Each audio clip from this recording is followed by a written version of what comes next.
La llamada de Cthulhu, por H. P. Lovecraft. Es concebible que tales potencias o seres hayan sobrevivido a una época infinitamente remota donde la conciencia se manifiesta, quizá bajo cuerpos y formas que ya hace tiempo que se retiraron ante la marea de la ascendente humanidad, formas de las que solo la poesía y la leyenda han conservado un fugaz recuerdo con el nombre de dioses, monstruos, seres míticos de toda clase y especie. Algernon Blackwood. 1. El bajorrelieve de arcilla.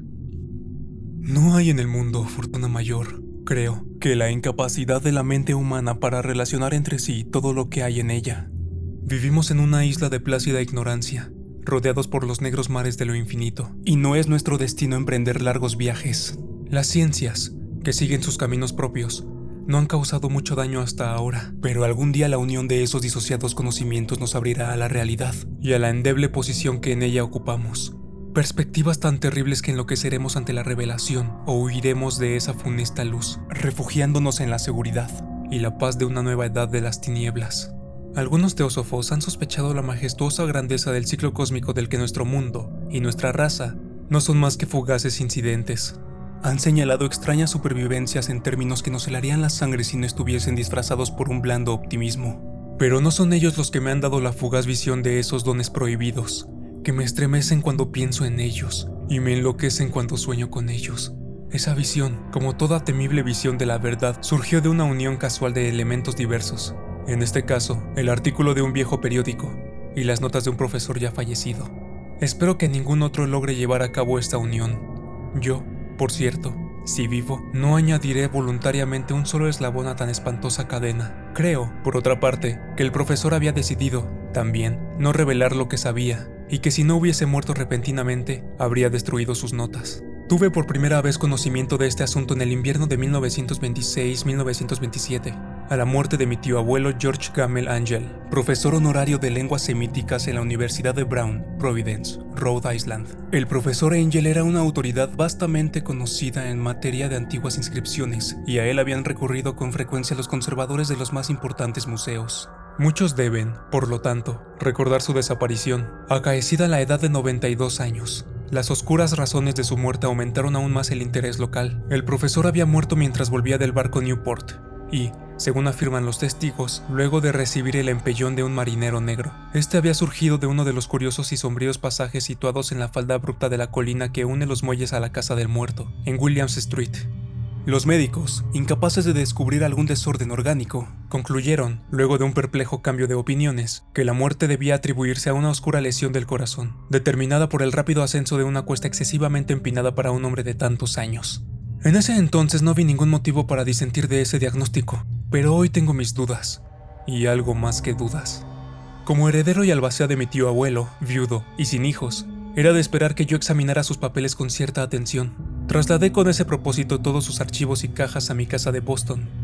El material ordenado por mí será publicado en su mayor parte por la Sociedad Americana de Arqueología, pero había una caja que me pareció sumamente enigmática, y sentí siempre repugnancia a mostrársela a otros. Estaba cerrada, y no encontré la llave hasta que se me ocurrió examinar el llavero que el profesor llevaba siempre consigo. Logré abrirla entonces, pero me encontré con otro obstáculo mayor y aún más impenetrable. ¿Qué significado podían tener ese curioso bajorrelieve de arcilla y esas notas, fragmentos y recortes de viejos periódicos? ¿Se había convertido mi tío, en sus últimos años, en un devoto de las más superficiales imposturas? Resolví buscar al excéntrico escultor que había alterado la paz mental del anciano. El bajorrelieve era un rectángulo tosco de 2 centímetros de espesor y de unos 30 o 40 centímetros cuadrados de superficie, indudablemente de origen moderno.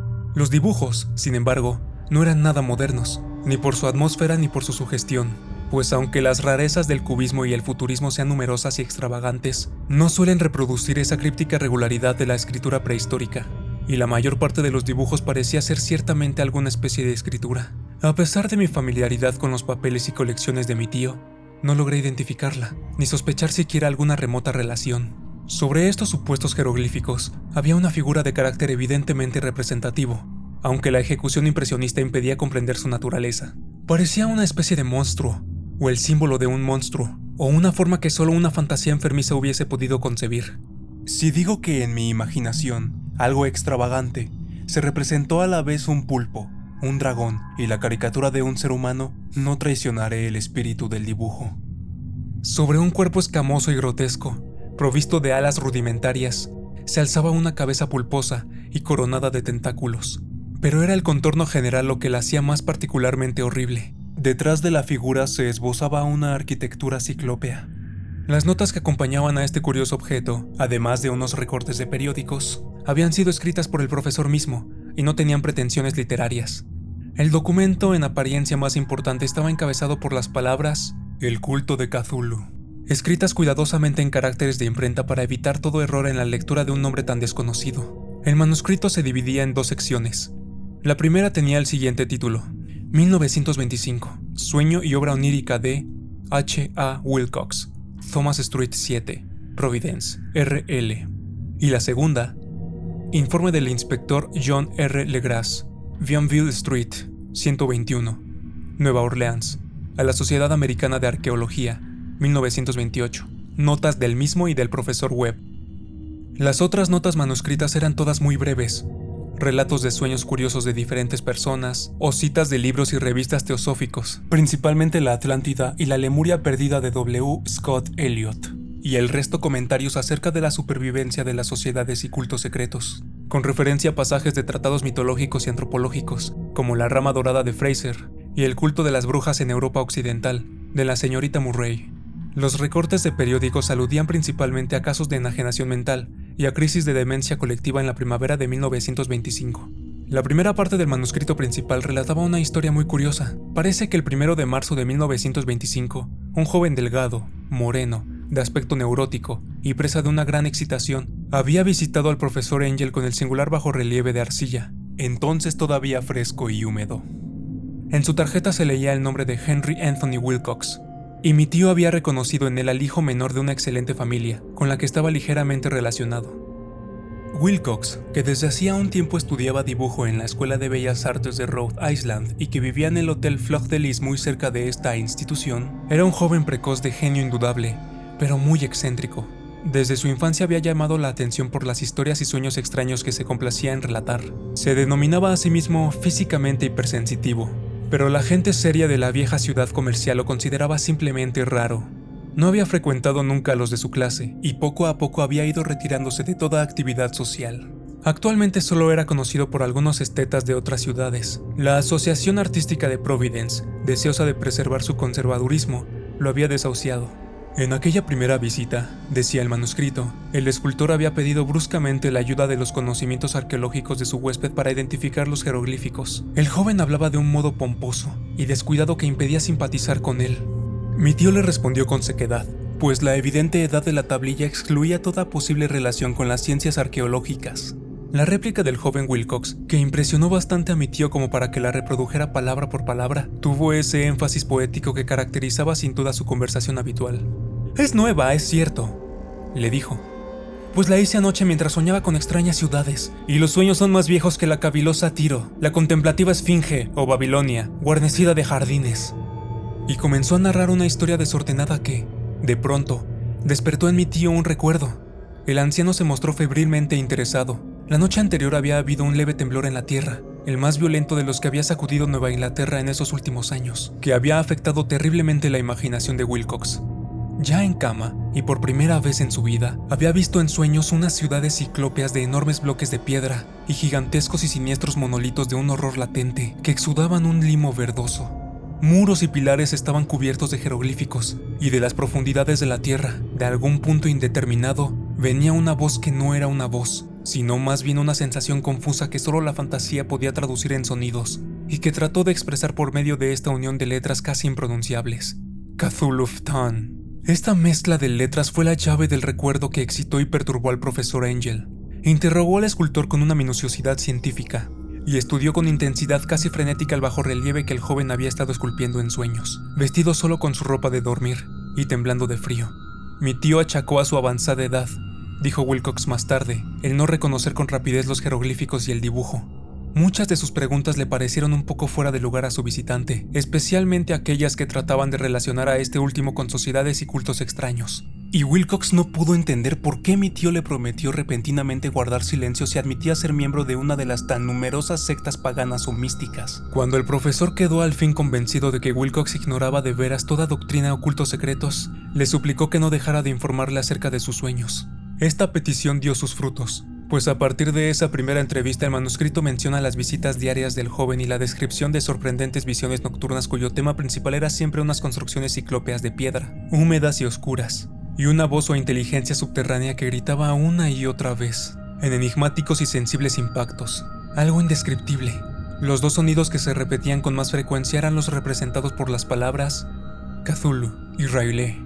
El 23 de marzo, continuaba el manuscrito, Wilcox faltó a la cita. Una investigación realizada en el hotel reveló que había sido atacado por una fiebre de origen desconocido y que lo habían llevado a casa de sus padres, en Waterman Street. Se había puesto a gritar en medio de la noche, despertando a varios artistas que vivían en el mismo hotel, y desde entonces había pasado alternativamente de la inconsciencia al delirio. Mi tío telefoneó enseguida a la familia, y desde ese momento siguió de cerca el caso, yendo a menudo a la oficina del Dr. Toby, en Thayer Street, médico de cabecera del joven. La mente febril de Wilcox alimentaba, aparentemente, extrañas imágenes. El doctor se estremeció al recordarlas. No solo incluían una repetición de los sueños anteriores, sino también una criatura gigantesca, de varios kilómetros de altura que caminaba o se movía pesadamente. Wilcox nunca la describía en todos sus detalles, pero las pocas e incoherentes palabras que recordaba el Dr. Toby convencieron al profesor de que aquel era el monstruo que el joven había intentado representar. Cuando Wilcox se refería a su obra, añadió el doctor, caía enseguida, invariablemente, en una especie de letargo. Cosa rara, su temperatura no estaba nunca por encima de lo normal. Sin embargo, su estado se parecía más al de una fiebre violenta que al de un desorden del cerebro. El 2 de abril, a las 3 de la tarde, la enfermedad cesó de pronto. Wilcox se sentó en la cama, asombrado de encontrarse en casa de sus padres, e ignorando totalmente lo que había ocurrido en sus sueños, o en la realidad desde el 22 de marzo. Como el médico declarara que estaba curado, a los 3 días volvió a su hotel, pero ya no le fue de ninguna utilidad al profesor Angel. Junto con su enfermedad, se habían desvanecido todos aquellos sueños, y luego de oír durante una semana los relatos inútiles e irrelevantes de unas muy comunes visiones, mi tío dejó de anotar los pensamientos nocturnos del artista. Aquí terminaba la primera parte del manuscrito, pero las abundantes notas invitaban de veras a la reflexión. Solo el escepticismo inveterado que informaba entonces mi filosofía puede explicar mi persistente desconfianza. Las notas describían lo que habían soñado diversas personas en el mismo periodo en el que el joven Wilcox había tenido sus extrañas revelaciones. Mi tío, parecía, había organizado rápidamente una vasta encuesta entre casi todos aquellos a quienes podía interrogar sin parecer impertinente, pidiendo que le contaran sus sueños y le comunicaran las fechas de todas las visiones notables. Las reacciones habían sido variadas, pero el profesor recibió más respuestas que las que hubiese obtenido cualquier otro hombre sin la ayuda de un secretario. Aunque no conservó la correspondencia original, las notas formaban un completo y muy significativo resumen. La aristocracia y los hombres de negocios, la tradicional sal de tierra de Nueva Inglaterra, dieron un resultado casi completamente negativo, aunque hubo algunos pocos casos de informes de impresiones nocturnas, siempre entre el 13 de marzo y el 2 de abril, periodo de delirio del joven escultor. Los hombres de ciencia no fueron tampoco muy afectados, aunque por lo menos 4 vagas descripciones sugerían la visión fugaz de extraños paisajes, y uno de ellos hablaba del temor a algo anormal. Las respuestas más pertinentes procedían de artistas y poetas, que si hubieran podido comparar sus notas habrían sido presas del pánico. Ante la falta de las cartas originales, llegué a sospechar que el compilador había estado haciendo preguntas insidiosas, o había deformado el texto de la correspondencia para corroborar lo que había resuelto ver. Por eso persistí en la creencia de que Wilcox, conociendo de algún modo los viejos documentos reunidos por mi tío, había estado engañándolo. Estas respuestas de los artistas narraban una perturbadora historia. Entre el 28 de febrero y el 2 de abril, gran parte de ellos había tenido sueños muy curiosos, que habían alcanzado su máxima intensidad en el tiempo del delirio del escultor. Una cuarta parte hablaba de escenas y sonidos semejantes a los descritos por Wilcox, y algunos confesaban su terror ante una criatura gigantesca y sin nombre. Un caso, que las notas describían con énfasis, era particularmente triste. El sujeto, un arquitecto muy conocido, algo inclinado al ocultismo y la teosofía, se volvió completamente loco la noche en que llevaron al joven Wilcox a casa de sus padres, y murió meses después gritando que lo salvaran de algún escapado habitante del infierno. Si mi tío hubiese conservado los nombres de estos casos, en vez de reducirlos a números, yo habría podido hacer alguna investigación personal, pero tal como estaban las cosas, solo pude encontrar algunos pocos. Todos, sin embargo, confirmaron las notas. Me pregunté a menudo si aquellos a quienes había interrogado el profesor Angel se habían sentido tan intrigados como este grupo. Nunca les di explicaciones, y es mejor así. Los recortes de prensa, como ya he dicho, trataban de casos de pánico, manía y excentricidad, siempre en el mismo periodo. El profesor Angel debió de haber empleado una agencia de recortes, pues el número de estos extractos era prodigioso, y además procedían de todos los rincones del mundo. Uno describía un suicidio nocturno en Londres. Un hombre había saltado por una ventana luego de lanzar un grito horrible. En una confusa carta al editor de un periódico sudamericano, un fanático anunciaba, apoyándose en sus visiones, un futuro siniestro. Un despacho de California relataba que una colonia teosófica había comenzado a usar vestiduras blancas ante la proximidad de un glorioso acontecimiento, que no llegaba nunca, mientras que unas noticias de la India se referían cautelosamente a una seria agitación de los nativos, producida a fines de marzo. Las orgías vudúes se habían multiplicado en Haití, y en África se habían hablado de unos cantos misteriosos. Los oficiales norteamericanos radicados en Filipinas habían tenido ciertas dificultades con algunas tribus, y en la noche del 22 de marzo, los policías de Nueva York habían sido molestados por levantinos histéricos.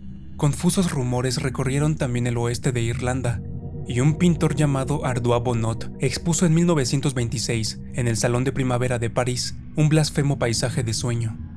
En los manicomios, los desórdenes fueron tan numerosos que solo un milagro pudo impedir que el cuerpo médico advirtiera curiosas semejanzas y sacase apresuradas conclusiones. Una rara colección de recortes, de veras. Apenas concibo hoy el crudo racionalismo con el que los hice a un lado, pero quedé convencido de que el joven Wilcox había tenido noticias de unos sucesos anteriores mencionados por el profesor.